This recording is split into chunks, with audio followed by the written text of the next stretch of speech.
এদিকে বে শালা আমরা হাড়ি থেকে পড়ে যাচ্ছি আর তুই দেখতে পাচ্ছিস না একেবারে যত জ্বালান থাকে সব চুলের মধ্যে ভরে দিয়েছিস। হ্যালো এভরিওয়ান, আমি আজ সকাল সকাল সিঁড়িতে বসে চাকরি করছিলাম। না সরি, বসে বসে টাইম পাস করছিলাম। ঠিক তখনই বাড়ি থেকে আমায় ডাক দিল। এই যে মাস্টার, চুলের তলে এসে একটু আস্তে ঠেল, আমি একটু নিচে যাচ্ছি। আমাকে যেতেই হবে? বসে বসে বেশি দালালি মারিস না, না হলে পেছনে লাথি মেরে ঘর থেকে বার করে দেবো। ও মাইরি, এদের জ্বালায় আর বাড়িতে থাকা যাবে না। তাই আমি তাড়াতাড়ি করে চলে আসলাম চুলের তলে আঁশ ঠেলতে। ঠিক তখনই দেখি ওরা আমায় কি বলছে। এইদিকে বে শালা আমরা হাড়ি থেকে পড়ে যাচ্ছি আর তুই দেখতে পাচ্ছিস না একেবারে যত জ্বালান থাকে সব চুলের মধ্যে ভরে দিয়েছিস।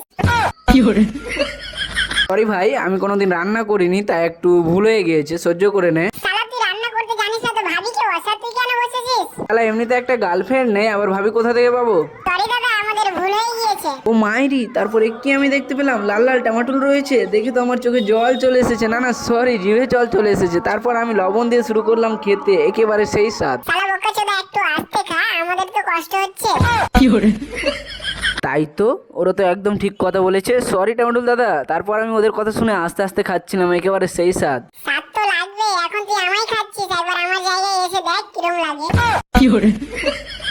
তারপর আমি লেজ উঠাতে উঠাতে চলে আসলাম বালিয়াডাঙ্গা গ্রিল মিস্ত্রির কাছে দাঁতে ঝাল মারতে, না মানে সরি, গেট বানাতে। তো বন্ধুরা চলো আজকে এই পর্যন্ত। ভিডিওটা কেমন হয়েছে অবশ্যই কমেন্টে বলে যাবা। আসলে আমি এগুলো মজা করছি, আর যদি ভিডিওটা ভালো লেগে থাকে লাইক শেয়ার করতে ভুলবো না। চলো বাই বাই।